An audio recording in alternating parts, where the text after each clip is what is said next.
So I'm really excited to have you here today because you are quoted in many of my things as my favorite client ever, which you're not supposed to say at all.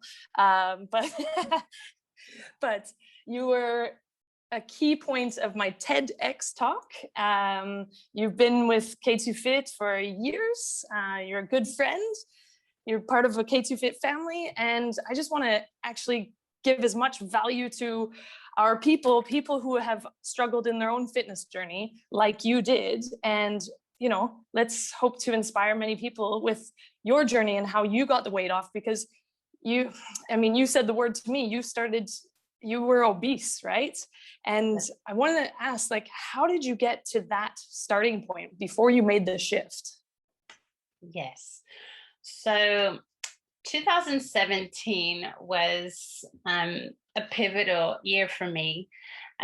Actually, 2017 was the second time in my life that I tried to lose weight.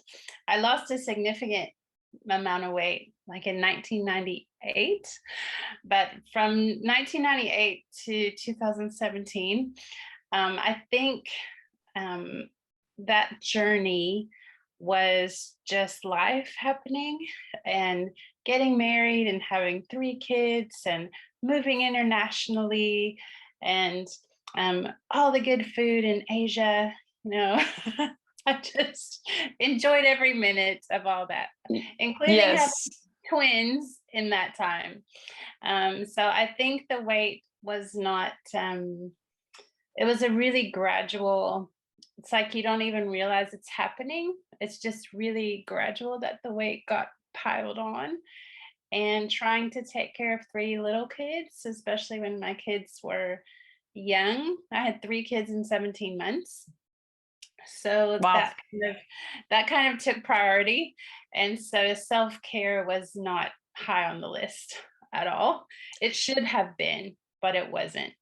And so by 2017, all that weight I had lost like years earlier was definitely all back on again. And I found myself at over 100 kilos. I think the top that I knew was like 105 kilos.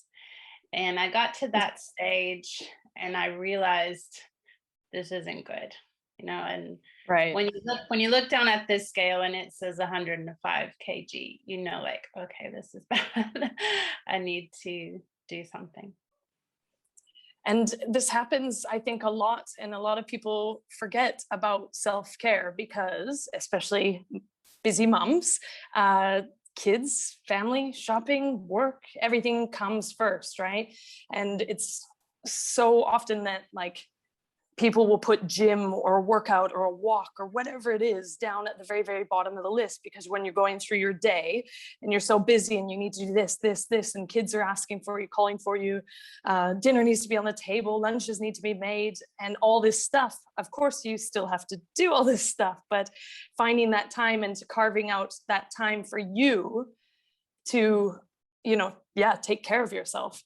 So you looked down and saw over 100 kilos on the scale, and that was it. Hey, you just were like, no, this isn't good. So what was your first step in making a shift and making a change?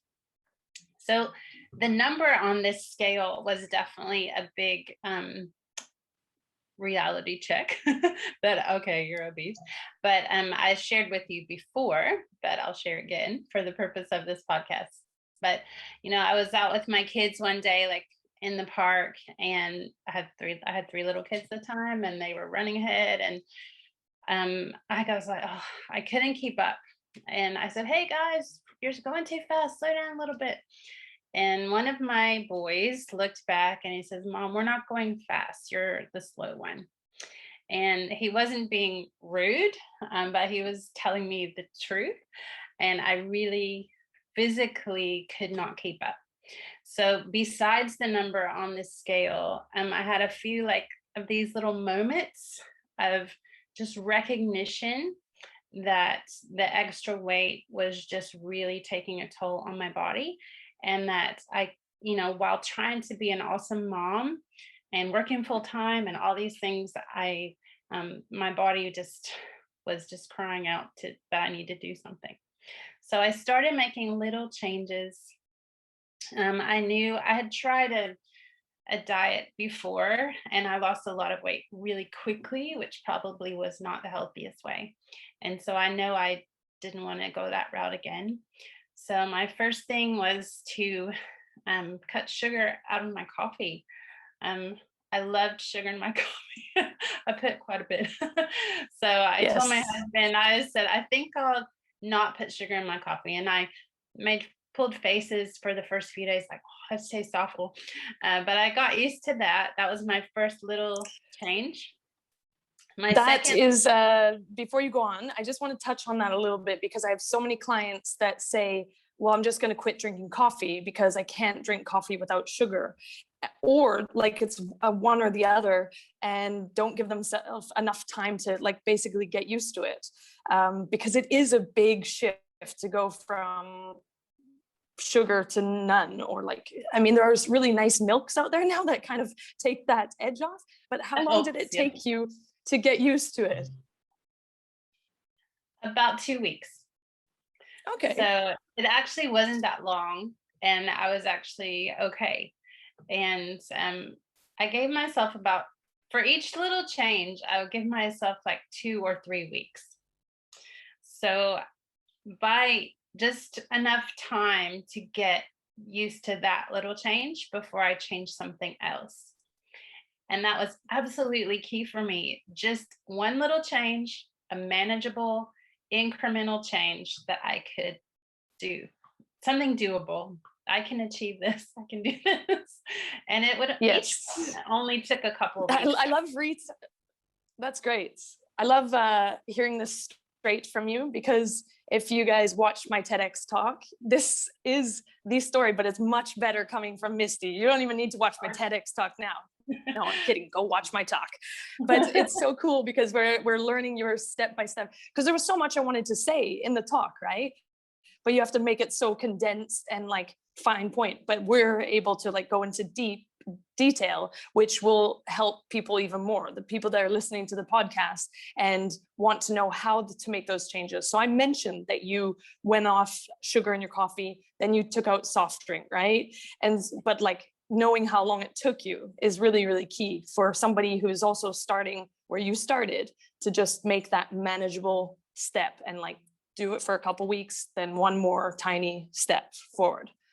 So after that, what was your next step that you took? So you mentioned it already, but my next step was cutting out soft drinks. And Right, right. I was a professor at a university. And so instead of carrying water to my class, I always had a Coke or a Diet Coke. And so Oh, my wow. students, and I always had like a Diet Coke or sitting on my desk, and my students would even bring me Diet Cokes, because they're like, oh, that's all she drinks.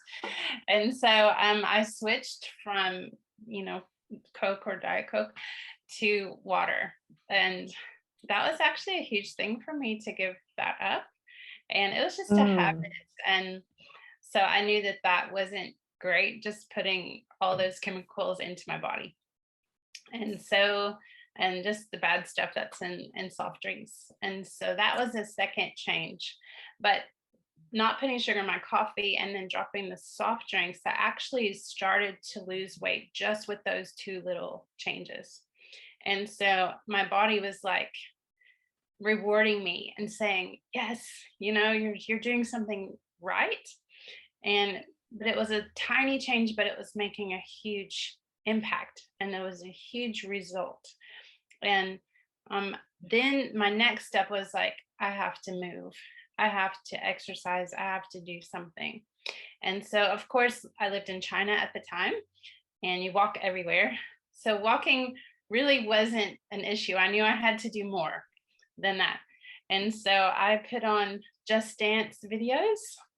And my kids, I always, because I'm a homeschool mom, and so we would do Just Dance videos for PE. And so at home. And so I would put on Just Dance, and they would usually do 3 songs, just to get moving. So I would do 3 with them. But then like they would go off to their schoolwork, And then I would say, okay, I'll just do one more song. And so I would do an additional song and then wait a few days and add another song. And so in the end, like I would be dancing for like 40, 45 minutes, as much as I could, just moving and sweating and then the weight really, with those little changes that I had made, somewhere in there I stopped doing lots of bread for lunch, like sandwiches. I would just do salad instead of a big sandwich. Right. So those little changes, those little changes I made in my diet, and then starting to move, and that's when the weight really started to move, and so this number on the scale started to go down. And That's then amazing. in August of 2017, I had been on this little journey, like since April of 2017, I'd been on this journey. And my friend, she was at my house one day and she says, "Oh, you look amazing. Have you been losing weight?" And I said, "Oh, I'm trying. I'm working on it." And she said, "Oh, have you heard of K2 Fit?" And I was like, "No, I don't know anything about K2 Fit." And she said, "Well, there's a challenge like starting like tomorrow." And I was Oh, like, wow. Super "Oh," fast. it was like, so I was like, "Okay." And she said, "You should do it." And I said, "Okay." So I signed up like that day and the challenge like started the next day. I really didn't have time to think about it. My friend said, "Do it." And I said, "Okay." And that was it. And I was That's like, amazing that you took the leap from not working out, really, because we're talking about your micro changes, right? And that you're just starting to walk and dance, and then someone says, "Hey, join this 10-week K2 Fit challenge." You're like, "Okay." But I mean, yeah, it must have been quite a big leap. But before we go into that, I just want to touch on a little bit more about those. I'm so excited that you said, like, just these micro changes, you could see the change shifting in your body. One thing I really want my clients to get away from is this all or nothing attitude, because fitness doesn't have to be all or nothing. Like, so sometimes people will look at the programs in K2 Fit, and maybe this is, I don't know, but they'll look at the program and they'll be like, "Oh my gosh, it's too much." And so I have to like break it down to them and be like, "No, no, no, I just want you to do this, this, and make it a smaller step for people that are just starting out, because it can be intimidating going from, so for you, for example, going from just doing dance and walk, and now you've jumped into this challenge that of course is amazing and you did amazing on it, which we'll hear about. But like, was that intimidating for you to go from nothing to now working out 4 days per week with strength training? I have to say that in that very first challenge, I really struggled a lot. And I was quite discouraged at times because I would try and exercise and I couldn't do it. But I think my own way of approaching it was like I couldn't do push-ups in the beginning. I couldn't really do bench dips very well. There were a lot of exercises I could do, but there were also some that I physically like couldn't do yet, and I had to slowly build up. But each time I did a workout, if the program said do 10 push-ups, I would try, and maybe the program said do 10, and I would do like 3, but that was all I could physically like do. But then the more I tried, the more I could physically do. And so in the very beginning, I couldn't do the full program. But by the Right. end of that first challenge, I was able to do stuff, and I felt really excited because I know that I made huge progress in a short amount of time, going from not ever really doing strength training before to actually being able to do push-ups and bench dips and those kind of things. So And that's how fast the body can adapt and change if you keep with it. But I want to know about your mindset. When you did 3 push-ups and my program said 10, did you beat yourself up, or did you go, "Hey, I did 3 push-ups, good on me, let me try tomorrow"? Like, what was your mindset? in the beginning, I was like discouraged, like, "Oh no, I can't really do it." But then I just like in my mind, I just shifted and said, "You know what? I did 3.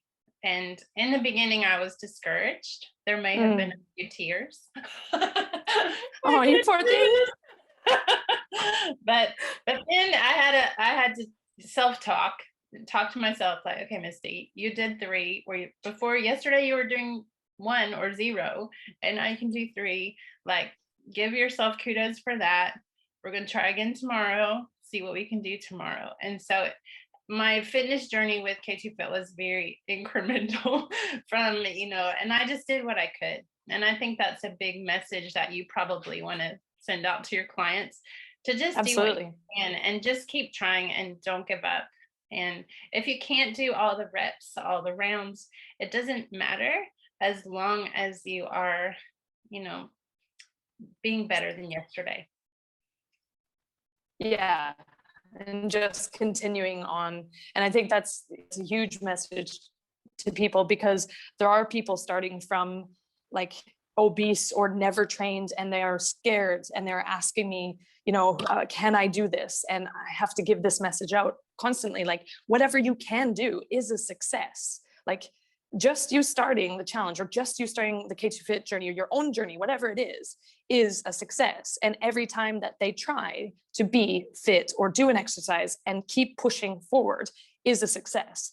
It may suck that you're not hitting the rep counts that's listed at first, and I'm sure you had tears and it was hard at times.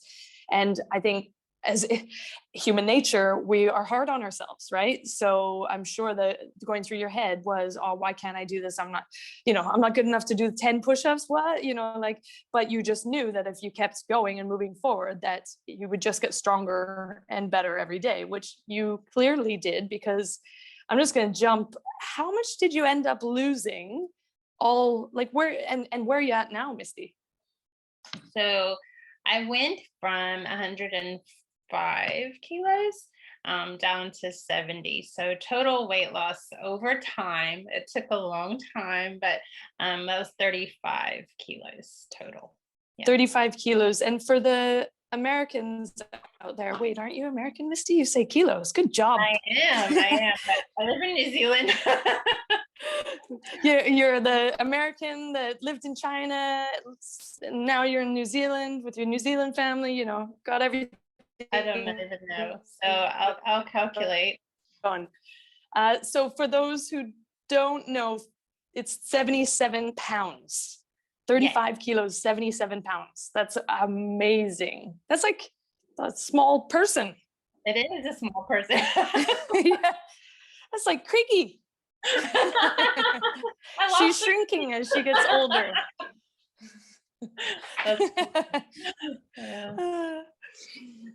So 77 pounds, 35 kilos. Well done. And have you kept it off all this time? I have to say that 2020 wasn't kind. I don't think it was kind for anyone.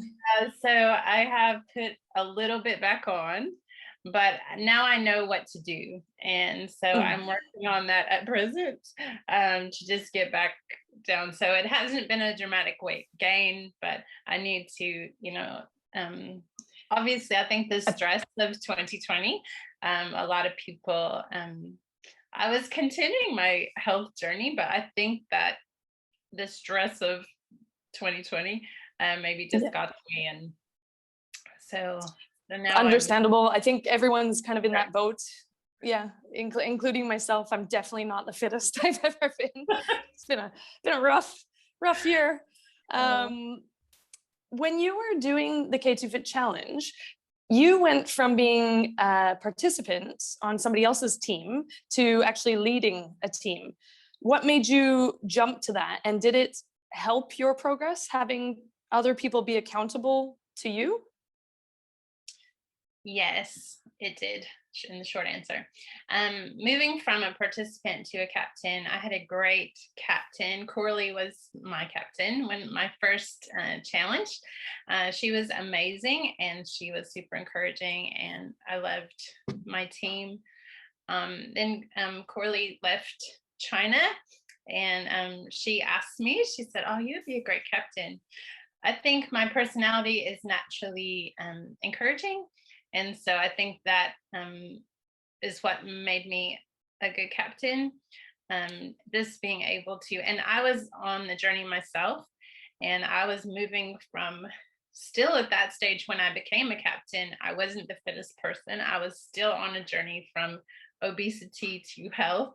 And so I think my teammates saw that and saw that, hey, if Misty can do this, we can do this.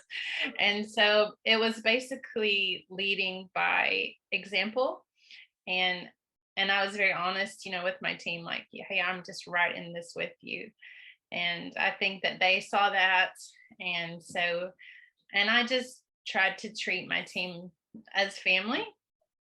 Yeah. And my captain style, that's not everyone's captain style, but just a real positive, safe place, and had a lot of people reach goals and just come a long way. And so there's different captain styles, but mine was yours, your team did amazing. And yes, there are different captain styles. We won't mention the Pirates. Nope, nothing about the Pirates. Nope.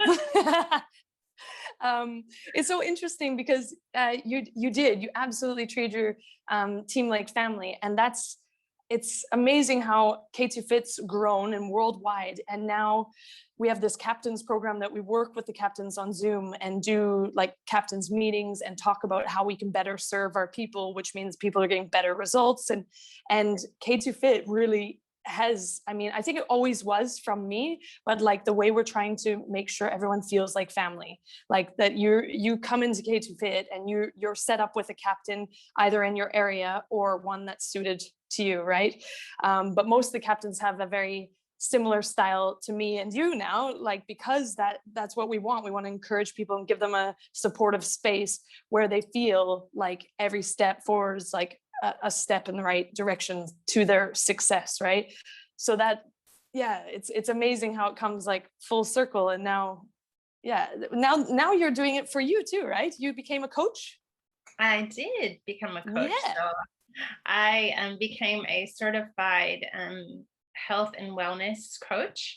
So I did a certification program out of America with the America Fitness Professionals Association.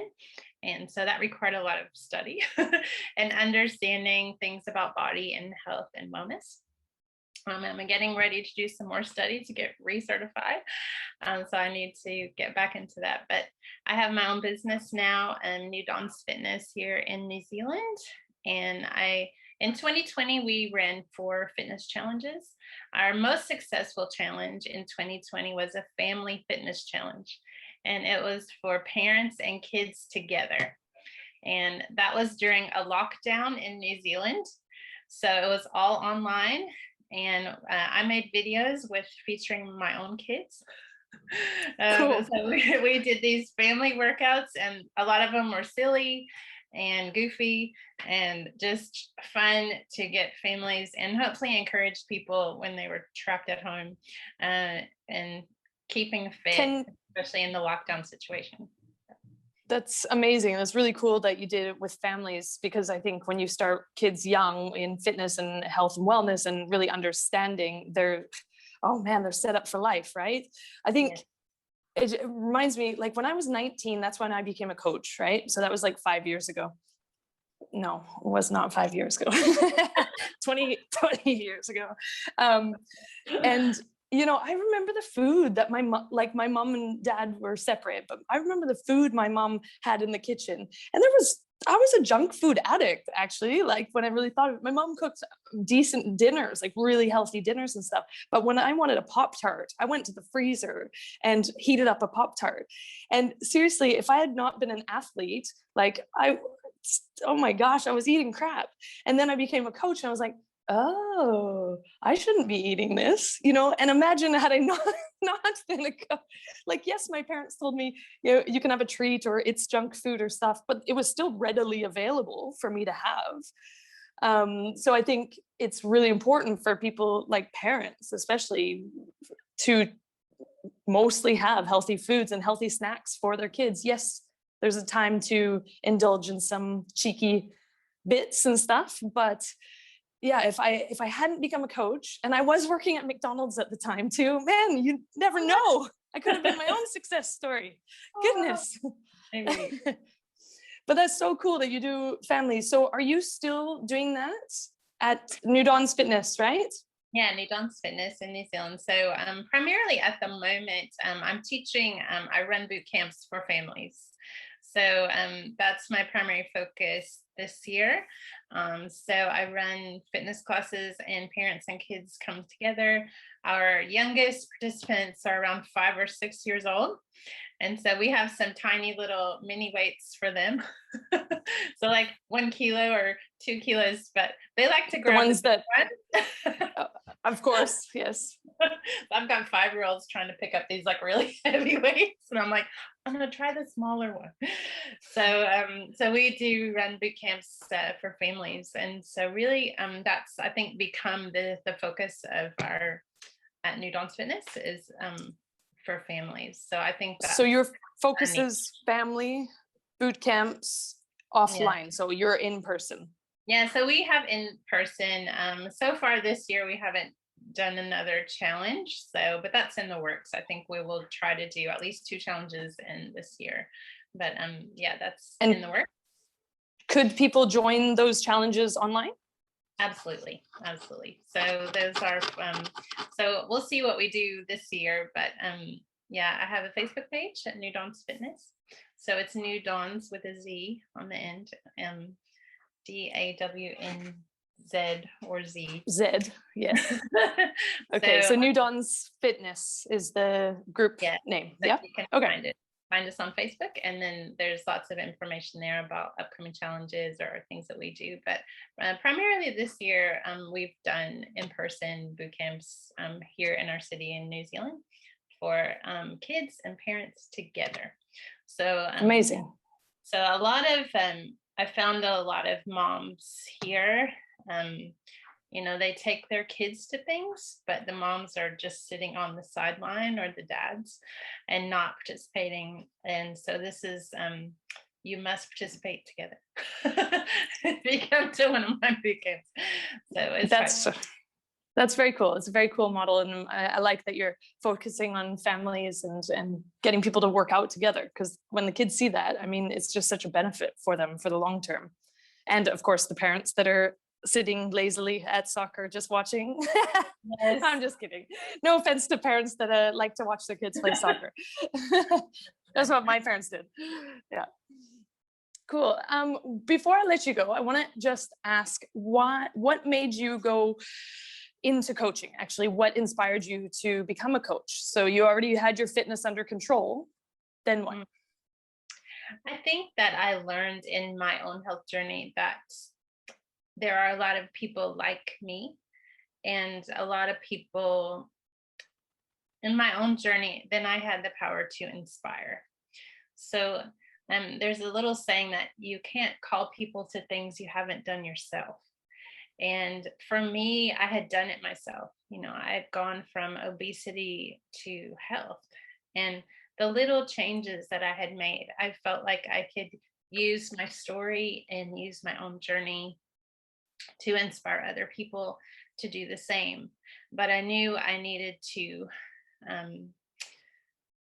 educate myself and to get education, so to be able to answer people's questions. And I do have some private clients, and I've had to do a lot of research. Like recently I had a client that struggles with vertigo, and so I had to figure out, okay, how do I train this person with this physical condition? And so but really it is inspiring other people. If I can, and I know if I can do it, that anyone can do it. And so using my own story to inspire others to do the same.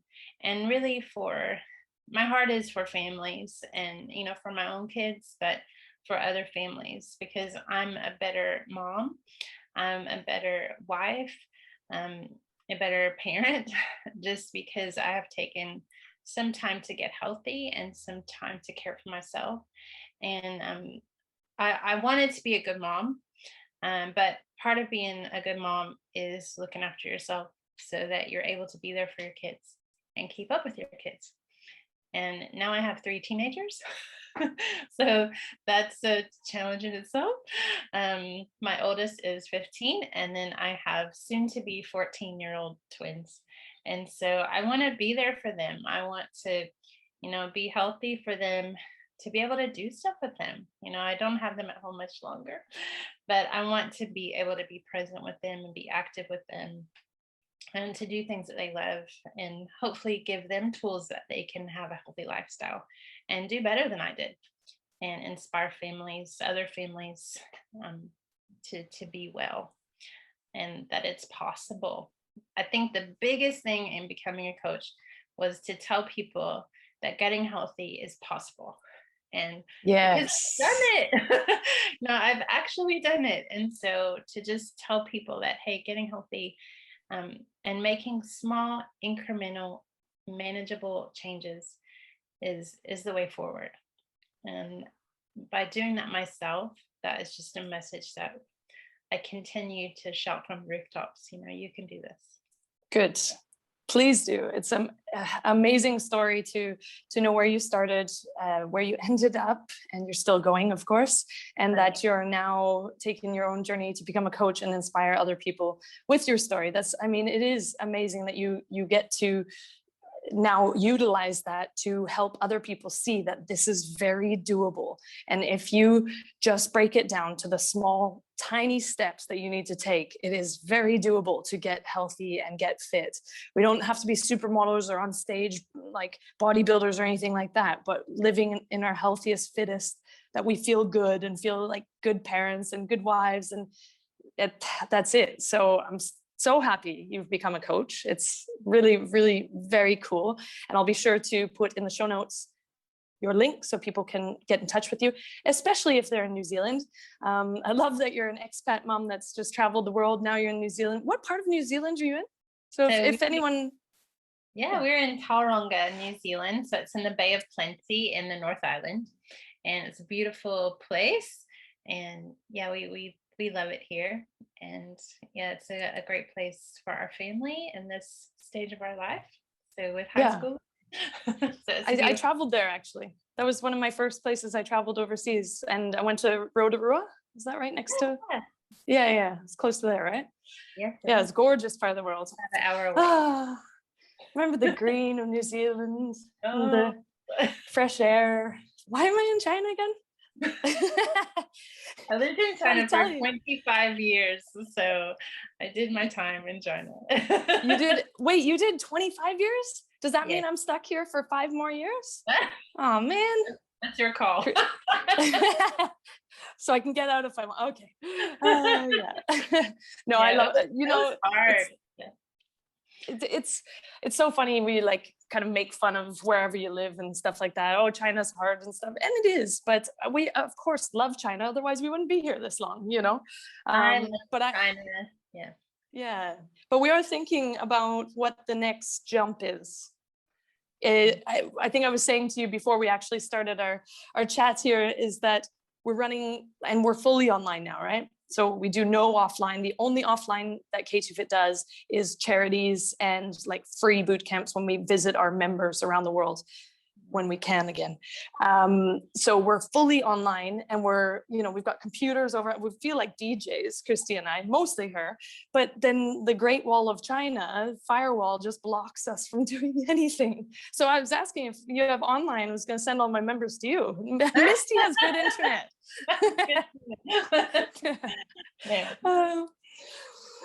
This has been amazing. Thank you, Misty, so much for being here. There is one last thing that we do on the Expat Fit Life show, and we look for one golden nugget, the one main piece of information. And I want to ask you, because I want somebody who, if they're obese or overweight, or let's go with that, and they're just starting their journey, maybe that could be the golden nugget of the show. What would be your one tip for that person? My tip for that person is to choose one small thing that you can change. Make that little change. Do that for a few weeks. Get a hold of it. And then when you've got a hold of that little change, then choose the next one. As long as it's something that's making you healthier. make that little change. And it doesn't have to be a big change. And my advice is to not change everything all at once, because that's too much, it's too overwhelming. So do one little change, do that for a while, and then pick the next thing. And by doing that, it's manageable, it's incremental, it's doable. And I think that's why a lot of people give up, is that they try to change everything at once, and that's too hard. So don't give up. Little changes yield big results. That's my nugget. Amazing. Amazing. Thank you, Misty, so much. It was a pleasure, and we'll chat to you soon. Thanks for being here. Okay, thanks. Bye.